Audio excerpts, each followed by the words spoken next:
It's just this time immemorial cycle of destroy, rebuild, and siphon wealth every step of the way with that.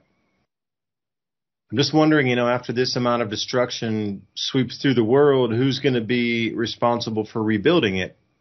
Because I know in Ukraine already that they were talking with BlackRock and Vanguard to come in to do the financing for all of the rebuild after this thing concludes.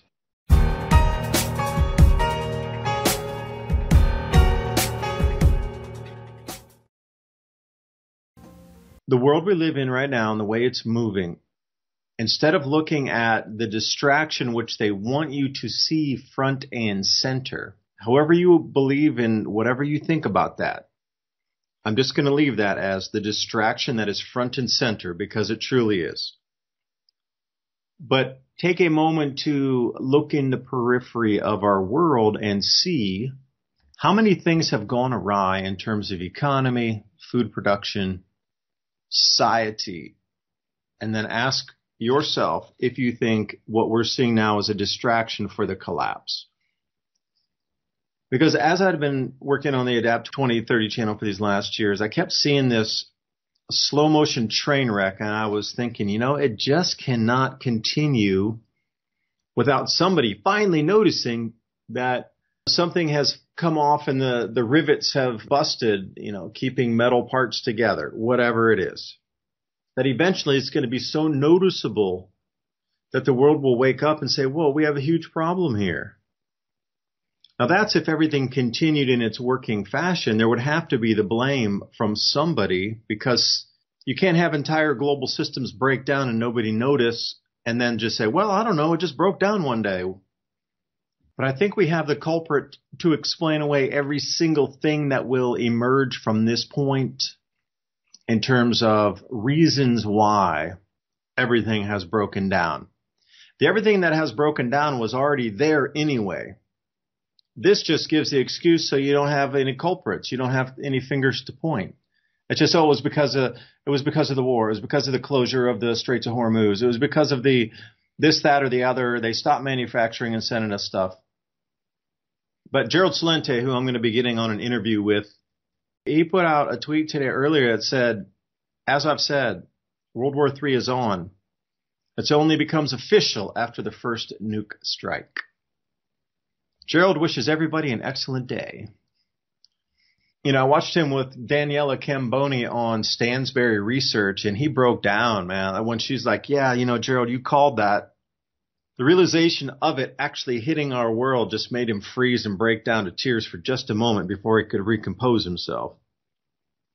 Because their reports, the Trends Journal, if you are privy into that and have a copy of it, for the last two Trends Journals, they're going, yeah, it's definitely, there's too much broken on the world stage right now. It's not coming back. They tried to get their big old global conflagration with the Russia-Ukraine thing. It didn't work, so they were going to move to greener pastures to get it done.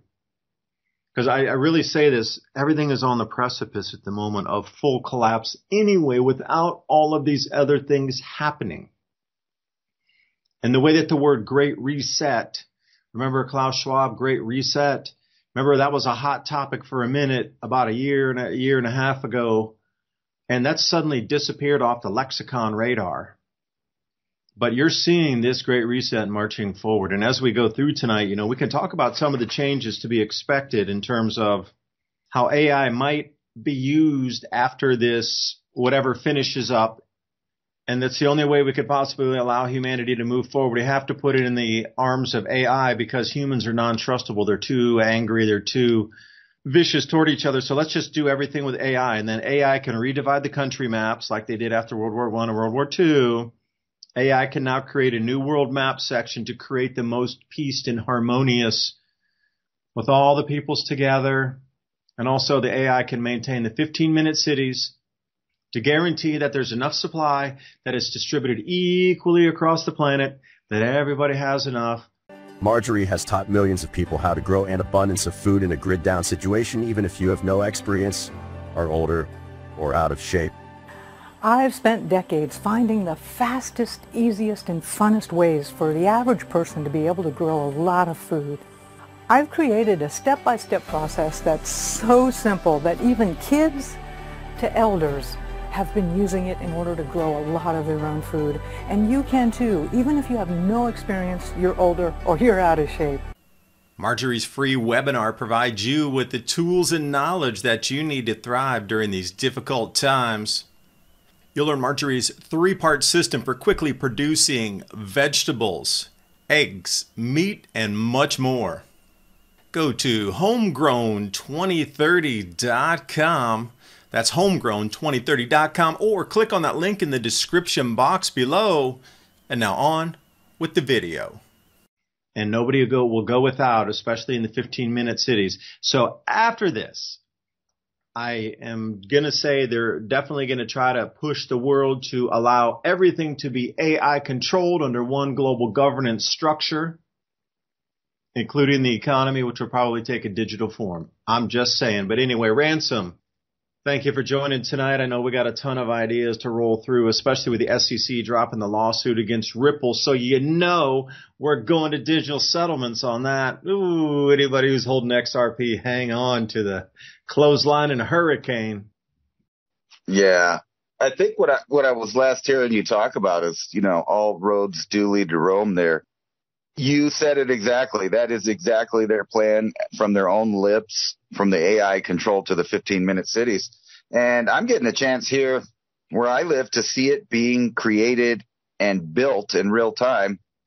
The governor of Texas has decided that they're going to build a wall between the state of New Mexico and the state of Texas, which they've already started. They've started working on. We won't build one for the border of the United States, but we will build it in between states. And I think that really has nothing to do with people coming from south of the border and everything to do with the fact that El Paso and Las Cruces are both 15-minute cities to be. There's plans in the works. There has been for a long time for this area, all the way back.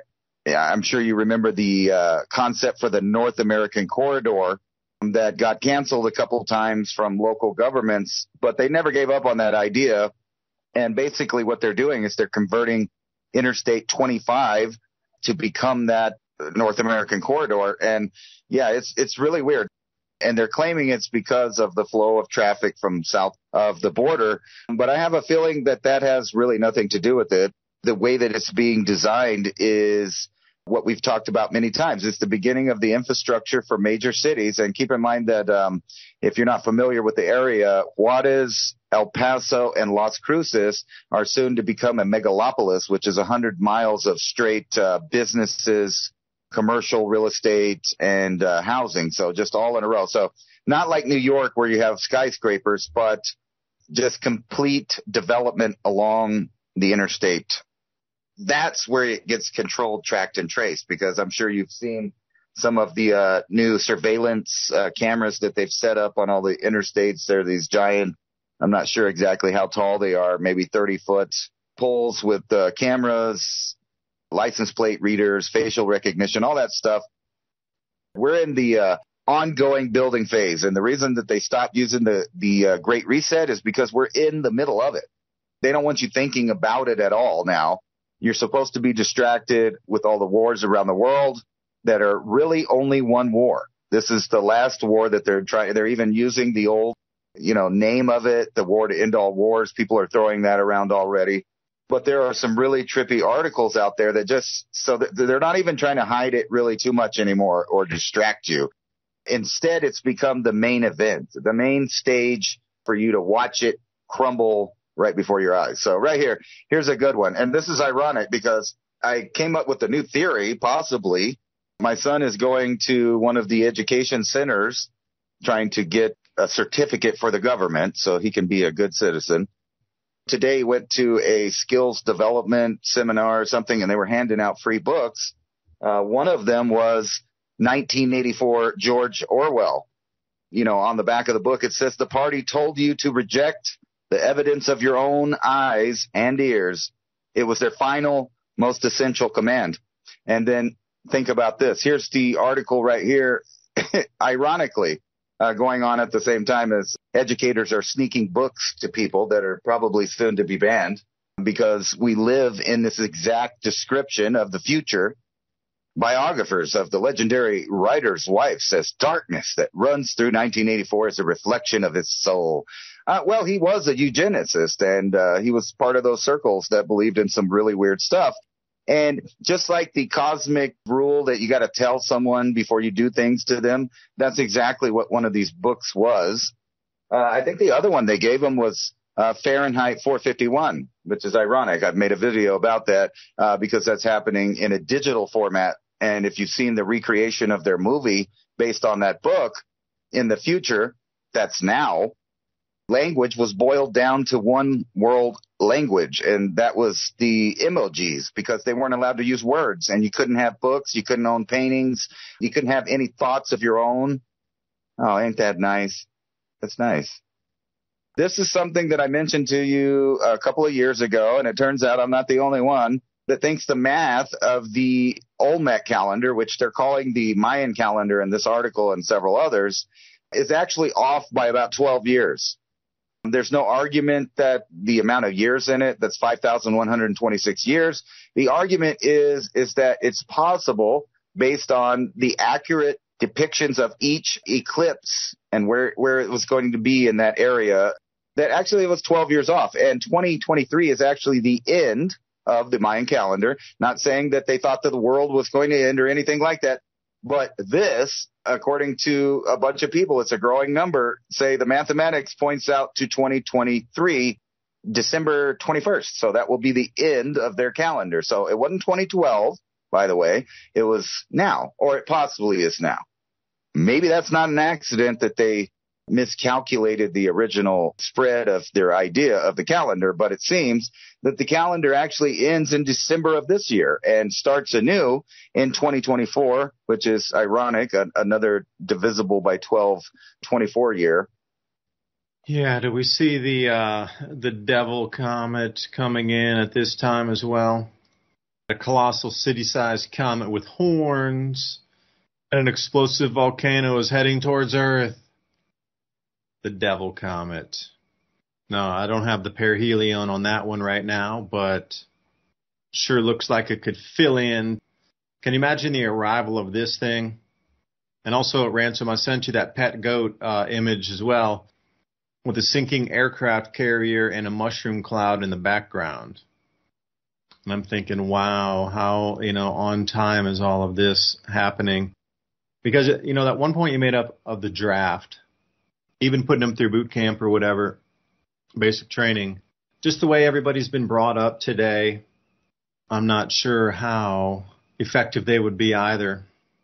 If you're thinking about viability of a fighting force, and you look at people raised on video games and very little exercise and how they don't play outside, how the vilification of any kind of firearm, even for hunting, has been done, like percentage of our population that's ever picked up and fired anything is, going to be borderline 50%, zero.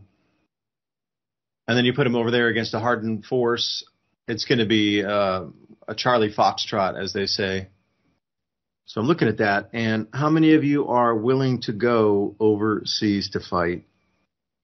Are you willing to send your daughters and your sons over there, smiling and cheering the entire way, gleefully sending them off at the airport, and your daughters as well? Because you want that, it's coming. People are so into this thing, it's almost like they're watching a video game, but it is going to slap you across the face so hard and rip your families apart. What I really see is both sides trying to push this Armageddon thing and make it happen. You think it's going to be fun to go through that? Talking about Japan. And I traveled there before. The exchange rate was like 80 to a U.S. dollar. Now it's around 150 right now. You think your American dollar is buying you more, and you want to run into this thing headlong and just spend more money and print more money, telling us how we're going to go to war across 5 different fronts and we're going to print money to pay for it. You don't think it's going to be a extreme inflationary event back in the United States either? And then they had the London Stock Exchange halt trading because of some cyber attack. And you could see it everywhere. It's starting to contract. at least the analysis that I've done so far, is to stop the oil flowing to China so China implodes from the inside and their gold-backed currency, which is the cornerstone of the new BRICS, commodities trading, gold-backed settlements, would stop for some period of time. But you got to realistically, think about if you're going to be cheering your sons and daughters getting sent off to multiple front wars just because you think it's a cool idea that you saw on the news somewhere. Because that's what they've goaded you into supporting. Because the entire world's gone mad. And I want to say one thing about electromagnetic activity changes and what occurred on the 7th of October. Our planet, the solar system, the sun was behind us, and the four gas giants lining up into their maximum parallel toroidal field interplay of a second magnetic field in our solar system will occur October 23rd in 2024. But as we pass through that field, which is amplifying, currently at its maximum state for this year, not at the maximum state for the entire cycle of this, we pulled through that state of electromagnetic upsetting, for a better term, the same day all of this stuff kicked off in the Middle East. They've done an enormous amount of studies with rats in different electromagnetic field chambers, and the lower the electromagnetic field goes, the angrier those rats became. But we went through that electromagnetic intensity of as high of a disruption as it could be for this year, right when all that stuff kicked off on the 7th. And I am looking at that going, they were riding on top of a natural cycle to get a wider and a greater outcome on your emotions pulling through. They understood that electromagnetic disruption during those days had something to do with amplifying the human emotion and bending it. I absolutely see the same thing. We don't have any skin in the game as Americans, so to speak. It's on the other side of the world. Intelligences have had their hand in every single one of these conflicts for a really long time. And they go out of their way to go to specific areas that have ethnic tensions, political tensions, whatever they can use to cause turmoil. And they put assets on both sides of the conflict. As we've seen in the U.S., which, by the way, things are getting really weird here. You can see that the hand's in it, and we shouldn't get fooled again. The entire stretch between 2001 and all the way up to a more famous Benghazi incident, and also weapons from North Korea. Is that real or not? Who knows? But it's going to be used to entangle the lines. And if you've noticed, the entire fleet is, basically in three spots. The Black Sea there, on the other side of that in the Mediterranean, and then we're over by Taiwan. So you can see the exact locations of where they're going to spread it out from. Let's skip a little topic and talk about the degradation of our own society over here. And the reason we shouldn't even be worrying about any of that stuff, and we shouldn't be involved in entangling ourselves with foreign affairs, playing around with assets around the world to cause geopolitical strife. And what does that mean for us as Americans? Well, it means a crash of our economy. And then you got what's going on basically all over the world is the setup for World War III. And they're already setting up where they can point the fingers and how they can sway the public to go over to their side of thinking. I'm more interested in helping other Americans get through the bad times that are coming. Don't forget that they already planned this. And every couple of years, they make sure that we remember that they planned for all of this with their doomsday vaults that have all of the good heirloom seeds in there. They're not keeping those GMO seeds that they're, mass producing now. Good stuff in these vaults. They are planning on getting out of the way and letting the reset happen, just full swing now. But this is the real kicker that I wanted to point out. There's an increasing number of desperate people that have given up on life. And they've given up on life because of the things that we're talking about, the mass distraction that demoralizes and dehumanizes human beings at the human level. And you wonder why people that have issues or, addictions or other things that already are weighing down on their soul, get desperate and they end up on the streets of Philadelphia, of Seattle, of LA. I mean, it's all over the place. You see the Walking Dead, the zombies walking around, and there seems to be no real mechanism to try to stop this from happening. Instead, they're increasing it. But Canada's come up with an answer, and I did predict this. If you remember, we did a show before, and I was talking about how Canada, they have made it where you can volunteer to off yourself, and they're doing this in Europe too. Canada, what I was talking about is they were offering the terminally ill state assistance so that they could end the pain. That's one thing. If you want to argue one way or the other about that, I ultimately think that's a human being's choice. But I don't like the idea of state-sponsored offing of people. But the governments have a plan for you. They want to help you help yourself not exist. And in Europe, they've just offered it to anybody, little miniature chambers that you get in, and then it peacefully takes you away. But Canada has come up with a foolproof way to get rid of the homeless and addicted population. They're just going to offer them the same thing they do to terminally ill. This is going to spread country by country. That's where we're at, where governments are offering addicts to just go away. And people that are sad, you could just go away. If you're sick, you could just go away. What did Aleister Crowley call it? The age of Horus. So finally, all of the people like him can do as they wilt. And I see that happening exactly right now. And those are those people you were talking about. We're back in the Crusades. We're back in the Middle Ages. No religion is innocent throughout time. That's obvious. Just if you know history, not one of them has been innocent. And they're not going to continue to be innocent as long as you have people that think that they control the future's lives of the peons, which is the people under them, and that they have the right to rule based on their bloodlines or whatever they base it on. We're going to have these problems.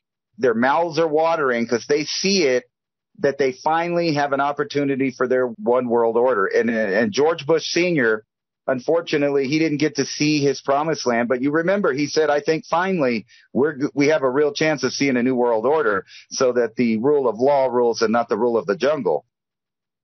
Who gets to rebuild after the destruction? Do you think BlackRock will be in line for that?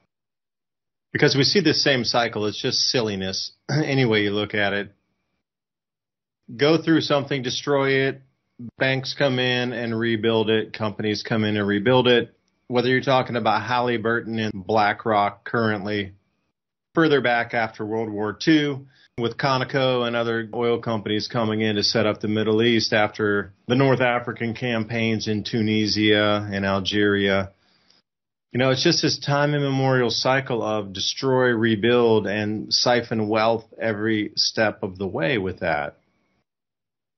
I'm just wondering, after this amount of destruction sweeps through the world, who's going to be responsible for rebuilding it?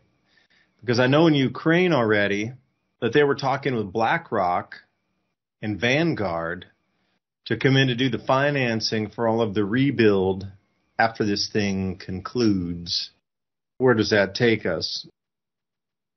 And that whole thing about ending your own days in a machine, you just have to wonder, along with, the advanced technologies we have currently, if that would somehow be able to capture your soul in there. Obviously, you mentioned addicts, etc. Would they even know they're in a soul-capturing machine? And then what would be done with their soul? Because, you look at that point, then, you've given your soul literally to something else. You got to wonder, some of these technologies and these ways out for humanity, are they really ways out or are they traps? How advanced is the technology on our planet? And these things we see from Boston Dynamics and the cool robots doing parkour and jumping backwards and doing backflips and stuff, that's 50-year-old technology. What they can do today, I'm sure, there's cyborgs have already blended in with us. And, what you're seeing currently, even in science fiction movies, is what they have at the level of today. They're trying to feed you that it's in the future. That's the whole thing that's insidious. Is they're always trying to feed you that it's the future, but everything already has occurred or is occurring right now. The Operation High Jump and electrogravitics anti-gravity technology, how that's going to be unveiled somehow during this global conflict, that will be the new energy system, because we know that the green energy with the solar panels and the windmills, that's not going to work for enough power. But if somehow these craft were to crash and we could re-engineer it, that could suddenly be a new power source for the new world. And you can already see the new world is planned, but it needs a new power source, but oil's probably not going to do it. Because you could see during this time that all the oil infrastructure across the planet is going to be damaged, probably on purpose. Because that way, most of these OPEC countries that are now aligned in the BRICS trading bloc, if you can wipe out all their oil infrastructure, they'll have no revenue. And if oil's not really a thing to trade anymore, that could be a commodity to offset, they would be forced back to the U.S. dollar. And also it would take them 50 years plus to recover. So think about distraction is what we're seeing in the Middle East. But what we're really seeing is a dollar versus de-dollarization campaign going on across the planet. This is a cornered animal, the United States, going into a collapsing economy and hyperinflation, and the world throwing the reins off of control of the dollar, and they want to keep that power, and they're going to do anything in their means to do so. They're going to burn the planet down to keep that dollar intact. This is truly what we're witnessing. It might appear that it's something else, but in the grand scheme of things, it's incredible simple of what we're seeing right now. Dollar versus BRICS. Now, we have to come to a new energy system for the new world to evolve and the new world to continue. We need a new form of energy to power the factories that don't pollute. Because you might think it's destruction and, oh, how terrible would that be? You know, those people there, they're not going to have an economy and it's going to take forever and, it's going to cost them so much money to rebuild, and could they ever rebuild, and da-da-da-da. The answer is absolutely they'll rebuild. And it's going to require an interest payment to get the loans for them to rebuild. You think people are cheering this war on stuff on either side. That's nothing compared to the bankers jumping, probably banging their heads on the ceiling as high as they're jumping, supporting this thing, because they know every single explosion they see on the TV and echoing sound of reverberating shock waves means more money in their pocket. Every reverberating shock wave is an extra 0.1% in interest that they'll need to raise the rates. 8% is now what you need to pay for a home. I'm wondering what it'll be for rebuilding loans, because the higher their interest rates go, the more that they're going to also be able to charge for rebuilt loans through BlackRock and Vanguard. This world's being set up to collapse and mask the collapse. That was already ongoing anyway. Like I started in the beginning of the first hour. All of these things were in the collapse mode anyway. It's just like the fourth turning. We're in the 80th year of this fourth turning. We're at the winter phase of the fourth turning. It was all in the downturning trend anyway. So what better way to mask it is destroy everything and then rebuild it. And again, that follows the fourth turning. The spring phase is when everything's growing again, because there's so much money poured into it that everything's growing after it was destroyed, because there's so much money being thrown around to rebuild. And it's strange how World War I was the same in Europe. Destroy, rebuild, golden age. How much money was floating around before the Great Depression in America? That was a direct result of all that destruction in Europe and the rebuilding. And America had a lot of the steel plants and all these kind of things that they needed for rebuilding in Europe. So, of course, the American economy was rocking because we were giving them supplies to rebuild Europe after we were also destroyed it. World War II, the exact same. How do you think Japan got all of its materials? Do you think the materials just magically came from China? Not at that time. They sure didn't. They came from the United States to rebuild Japan. But the amount of money that was flowing into America for rebuilding after World War II was astounding. The world you know today was built off of that money flowing back into America for raw materials to rebuild not only Europe, but Asia. So can you imagine now when the entire planet's rocked by destruction, who's going to have the money to rebuild it? China. They're going to be the ones with the steel plants this time. They'll be the ones with the automotive manufacturing this time. Now, somehow China will be spared. I really believe a lot of destruction will not be in China this time. Huge amount of destruction across the United States. Probably not too much in South America. That place is never really affected too much.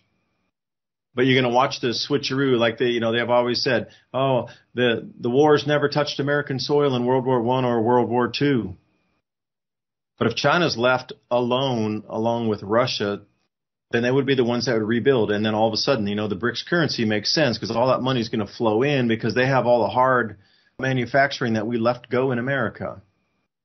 But this new world that's going to be built upon will not be built upon fossil fuels again. It's going to have to be something different.